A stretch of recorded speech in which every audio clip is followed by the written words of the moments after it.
इस्लामाबाद की इंसदादी दहशतगर्दी अदालत ने डी चौक में एहतजाज पर बानी पीटीआई और बुशरा बीबी समेत दीगर रहनुमाओं और कारकुनान के वारंट गिरफ्तारी जारी कर दिए हैं।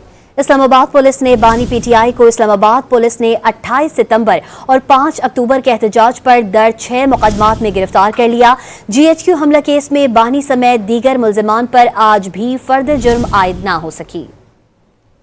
इस्लामाबाद की इंसदादे दहशतगर्दी अदालत ने डी चौक में एहतजाज से मुतालिक केस की समाअत की। अदालत ने बानी पीटीआई, बुशरा बीबी और बैरिस्टर गौहर समेत 96 मुल्जिमान के वारंट गिरफ्तारी जारी कर दिए। दीगर मुल्जिमान में सलमान अकरम राजा, मुराद सईद, उमर अयूब, शेर अफजल मरवत, खालिद खुर्शीद और फैसल जावेद समेत MNA अब्दुल लतीफ, सुहेल आफरीदी, शहराम खान तरकई, जुल्फी बुखारी और रऊफ हसन शामिल हैं। इससे कबल बानी पीटीआई को इस्लामाबाद पुलिस ने 28 सितंबर और 5 अक्टूबर के एहतजाज पर दर्ज 6 मुकदमात में गिरफ्तार कर लिया। इस्लामाबाद के थाना न्यू टाउन में दर्ज मुकदमात में बानी पीटीआई पर दफा 144 की खिलाफ वर्जी, जलाओ, घेराव और कार्य सरकार में मुदाखलत की दफात लगाई गई हैं। रावलपिंडी की इंसदादे दहशतगर्दी अदालत ने मजमूई तौर पर बानी पीटीआई को 7 मुकदमात में जुडिशल रिमांड पर जेल भेज दिया। जुडिशल रिमांड होने के बाद जेल पुलिस ने बानी को तहवील में ले लिया। जेल पुलिस के इकदाम के बाद अडियाला जेल के सेल नंबर 4 से न्यू टाउन की नफरी हटा दी गयी। GHQ हमला केस में बानी पीटीआई समेत दीगर मुल्जिमान पर आज भी फर्द जुर्म आयद न हो सकी। इंसदादे दहशतगर्दी अदालत ने फर्द जुर्म के केस की समाअत 5 दिसंबर तक मुलतवी कर दी।